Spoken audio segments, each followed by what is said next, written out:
Hey you folks, Quill18 here. If you're like me, when the EU4 expansion Art of War was announced, you may have been a bit, let's say, underwhelmed. I mean, the idea of extra events and mechanics for the 30 Years' War and some Napoleonic stuff, I mean, I guess that's kind of interesting, but it didn't sound like it was going to involve a lot of new gameplay, and I was like, maybe it's going to be a mini expansion or something, I don't know. And then the dev diaries started hitting the web, and oh my god, this actually might be shaping up as the biggest and deepest expansion for EU4 to date. I am quite blown away by a few of the changes. So just to let you know, so the announced type of things are yeah, the idea that there's going to be more events and things around this 30 Years' War and shake up Europe a bit, and hopefully those some of those events are going to be things you can do in peacetime that sort of lead up to that. Now, in the dev diaries, the first one, they talked about upgrading fleets. So in case you don't know, when you get an army in EU4 and you develop a new type of infantry or cavalry or cannons, and you switch to that, there's a moment when all your armies sort of drop their morale as they're being re-equipped, but then they get refitted with the new gear, and there you go, you have a fully modernized army. Not so with your navy, because your navy represents actual physical ships. You can't just take the same dudes and just give them new guns, for example. We're talking about building completely new ships. So when you develop a new ship type, you sort of have to go and like disband all the obsolete ships and then build all the new ones, which can be kind of frustrating to do, and yeah, I don't know, it's just sort of a pain in the butt kind of thing. I mean, realistic, sure, that's exactly how it works, but not necessarily fun to play. So one of the new mechanics will be the ability to upgrade fleets. And yeah, they say, building a fleet is fun, sometimes feel like a chore. So apparently what it's going to be, there's going to be a button that lets you upgrade the entire fleet. It does drop the fleet down to 0% strength, and then it replaces it. So it's, again, best used peacetime, obviously, sure, that makes sense. So basically what the game is letting you do, the game is taking care of the details of tearing apart the old ships and building brand new ones, and you don't sort of have to fiddle with all that manually, and I think that's going to be quite fun. You could split up your fleets into smaller chunks, do one fleet at a time to make sure that you're not without a navy, and then go on from there. Remove some of the micromanagement, which I like a lot. The other thing, and this has always driven me nuts, when I play a naval-oriented nation, I don't tend to build a lot of heavy ships because while heavy ships are incredibly powerful during wartime, they're incredibly expensive to maintain. They are so costly. And of course, they don't help your economy at all. I'd much rather build a bunch of light ships, the frigates, that help you increase your trade power, for example. So I like to have big fleets of that, and then, I just sort of stay out of England's way, I suppose. And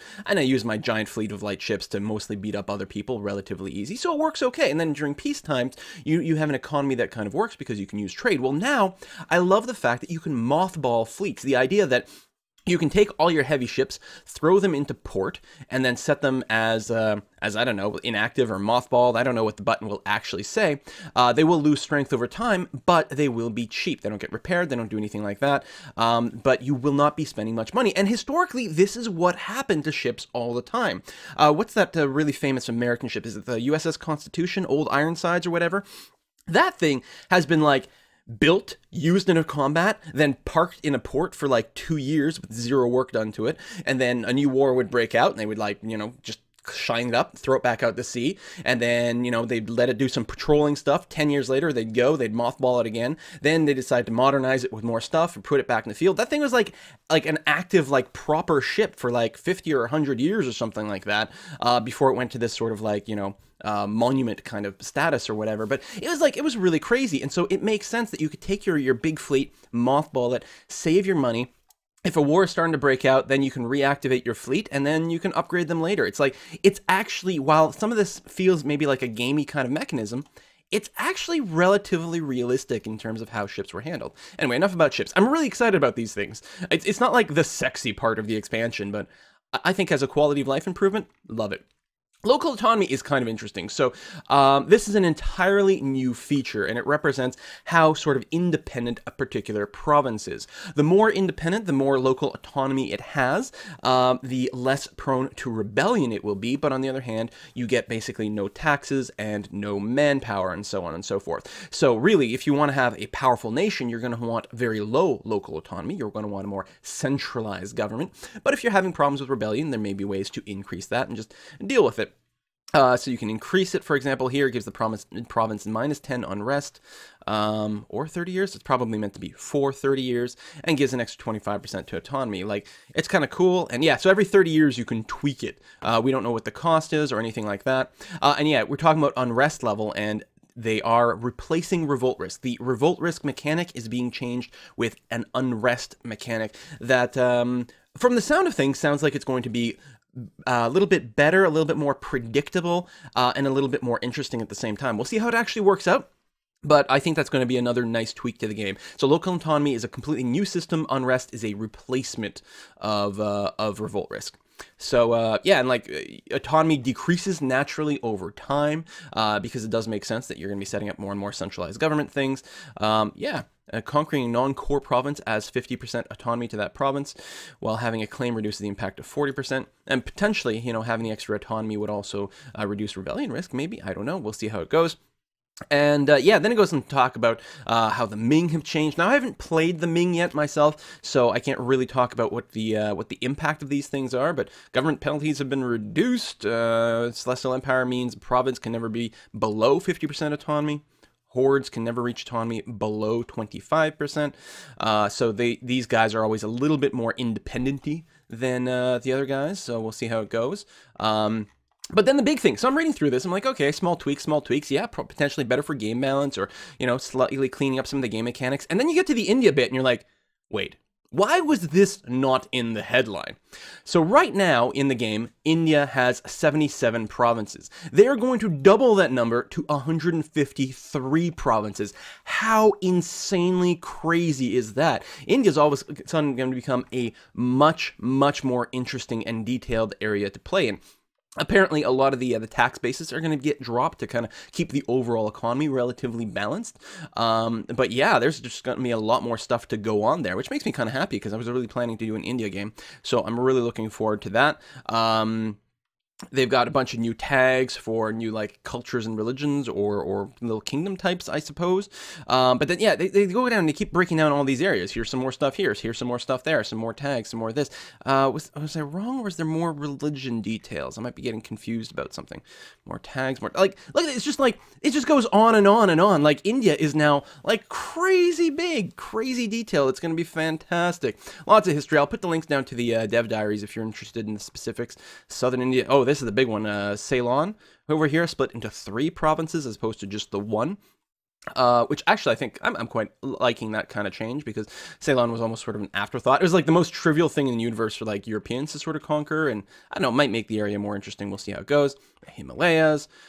Trade flow has been tweaked a little bit because, and again, I haven't played much in this region, but I believe there's new trade nodes here.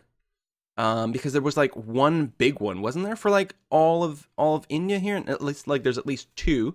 This might be new as well. I know there was a trade node here. I don't know if this is a new one. I'll have to do sort of before and after comparisons when the game actually comes out, I suppose. But just, you know, a little bit more detail. It's going to be great. So then the second dev diary introduces the concept of marches, which is kind of interesting. So a march, like in reality, is like a county, but was typically like on the border of like another nation, and was something that you would defend more. Actually, I suppose you can build a march upgrade in EU4 as is. Well, now it's going to be different. Now it's an upgraded version of a vassal. You designate a vassal as a march. You're giving it greatly increased autonomy for greater military service. So it's pretty crazy.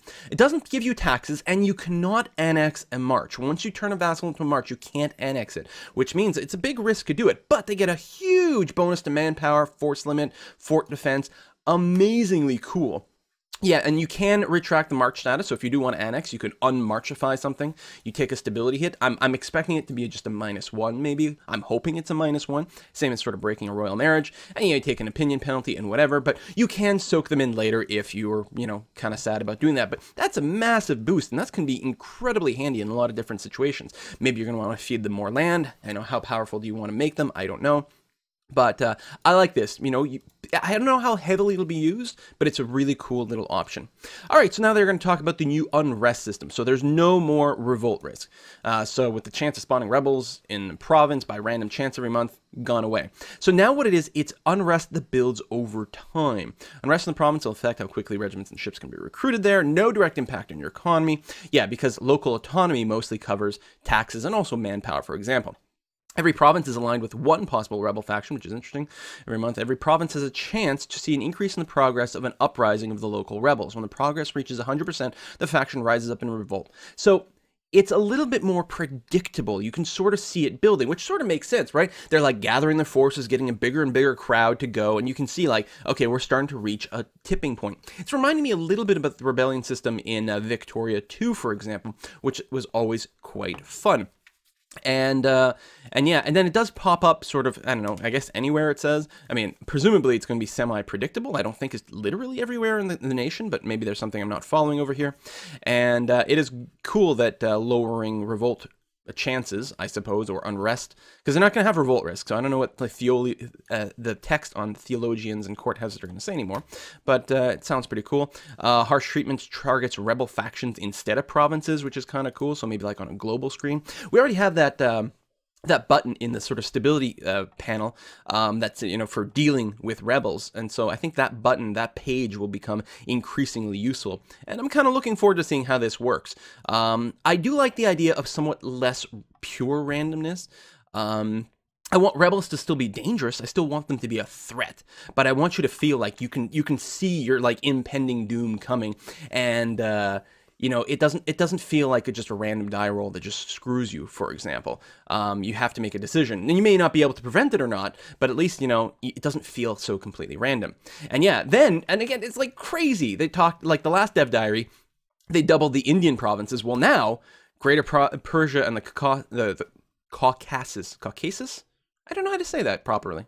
Well, probably depends on where you are. Anyway, this has really been, has it been doubled? Do they have numbers listed? I mean, they're adding a lot of provinces, but I don't think we have an actual count of how much more stuff is going on there. But there's clearly just going to be a hell of a lot more detail.